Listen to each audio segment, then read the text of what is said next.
What's up and welcome to FPL Today. I'm your host JNO, welcome to the channel and welcome to the mid-price strikers episode as we go through all the positions and their price brackets in the FPL game, trying to pick out the best players to get you points in the Fantasy Premier League. Today we're looking at the 7 to 8 million price range, the mid-price striker range, where you can get some players that will hopefully be your third striker and boost you up those FPL rankings. But before we get into this video, if you want FPL content in your subscription box, consider subscribing to this channel where we're just finishing today 30 days of FPL, where we've done a Fantasy Premier League video every single day of a 30-day period to make sure you are ready for the Fantasy Premier League 2017-2018 season. But let's get on with this video, and we're starting off with a £7 million striker that could have a massive impact on our Fantasy Premier League seasons and is one of the most owned players in this price bracket, and that is Javier Hernandez, aka Chiquilito. Is that an attempt at an accent? Anyway, Javier Hernandez comes to West Ham with a lot of fanfare because West Ham have been crying out for a striker of some quality in a while that isn't Andy Carroll, who seems to get injured a lot. And to be honest, at 16 million, we've got him at a bit of a steal, if you ask me personally. And he's also a player that has played in the Premier League before and could have a great effect on West Ham's hopes in the Premier League as well as the FPL. As you know, on this channel, I prefer to try and look at Premier League stats if I can. Javier Hernandez's last period in the Premier League, however, was in 2012 to 2013 for Manchester United. If we have a look at those stats, we can see that he started 9 games and had 22 appearances in total, and managed to get 10 goals and 3 assists, which means he was involved in 13 goals and only got 9 starts, which isn't too bad. His goal involvement was actually at 40.6% for that season, and he had 44 attempts on goal and created 14 chances in total. With a fixture list that isn't exactly favourable, however, he probably isn't a player you want to go to straight away, and maybe you should wait and see how he does in that West Ham side. There's also plenty of cheap midfield options in that West Ham side you can also consider, so it may be that he's not the best West Ham option, although he may be very good for the side in general. The first 5 fixtures have 4 away games in it, with Manchester United, Southampton, Newcastle, Huddersfield and West Bromwich Albion in the first 5, with only the Huddersfield game being at home. On top of that, he's also not had much of a pre-season, so although I'm suggesting he's someone you need to keep an eye on and could be vitally important for the whole season, I don't really think he's someone you need to be putting in your side at the beginning. But if you're covering yourself, he is one of the most picked players in this price bracket, so maybe you just get him in to make sure you don't fall behind everyone else. Also transferred to a new club, also with Premiership experience and also at 7 million, is Kelechi Iheanacho moving to Leicester City. We have previously done an FPL transfer window video where he was one of the players we looked at. Kelechi Iheanacho is a youngster that has shown a lot of promise and has quite a good goal scoring record when he actually gets to play.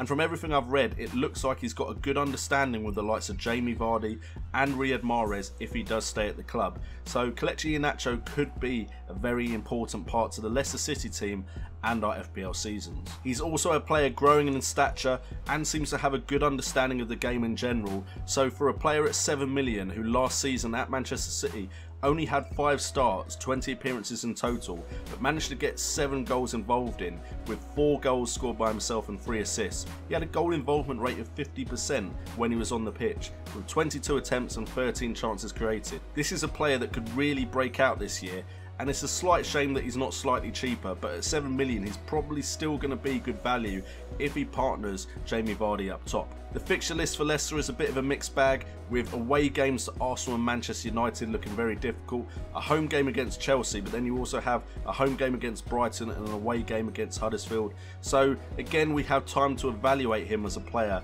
at his new surroundings, but he's definitely someone to consider in that price bracket, and one I think could have a massive impact on the season. The next player we're looking at, and it's kind of to cover myself for the last video, and it's Manolo Dini. Now, I still don't know for definite who is going to start up front for Southampton, but off of the last couple of pre-season games, it looks like Dini is in some form and seems to be the favoured pick. So coming in at 7 million, he could be a great mid-price striker for our Fantasy Premier League sides. Last season he had a period where he was hot and on fire when he first joined Southampton, and everyone had him in their sides, and then he went cold for a very long time and was a very big disappointment in the double game week. However, out of 10 starts and 11 appearances in total, he had 4 goals and 1 assist, so that's 5 goals involved in, and his goal involvement rate whilst on the pitch was at 71.4%, so it wasn't just that he wasn't scoring, but it was that Southampton seemed to be scoring less when his goals dried up. He had 29 attempts on goal and created 6 chances in total, and the main selling point for Southampton players at the beginning of the season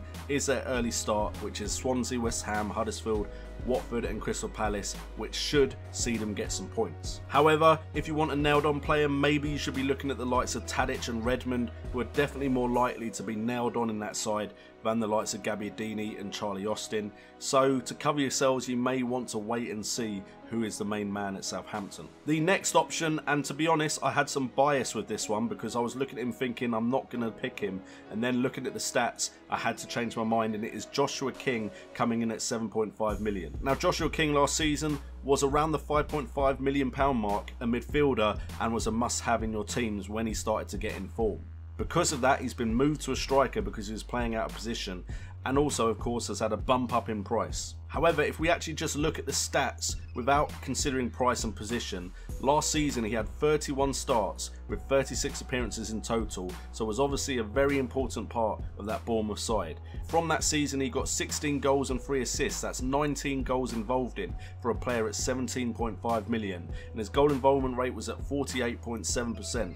He had 67 attempts and chances created was at 30, and with West Bromwich Albion, Watford, Man City, Arsenal and Brighton, the start isn't too difficult for them.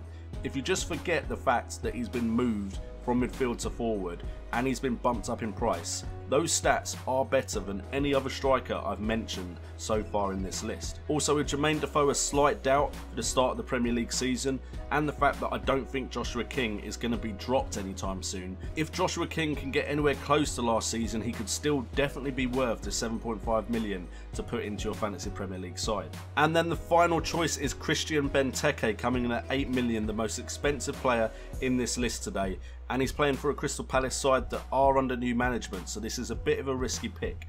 I personally wouldn't go with him for the start of the season, just because I believe Frank de Boer is going to try and play a bit more total football, and whether that actually goes with Christian Benteke's style is still in doubt.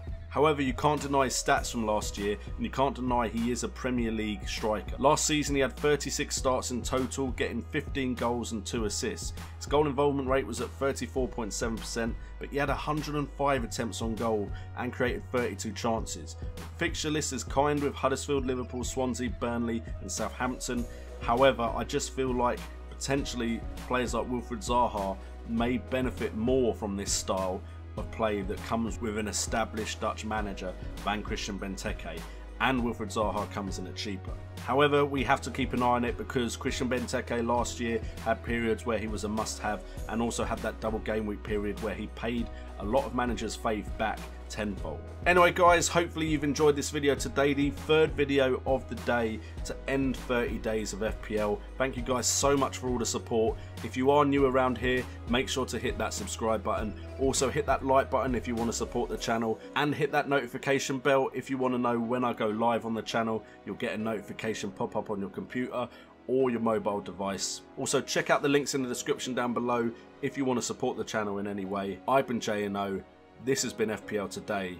30 days of FPL is over, but we've still got more videos coming out for you on Thursday. And remember, it's all about the game.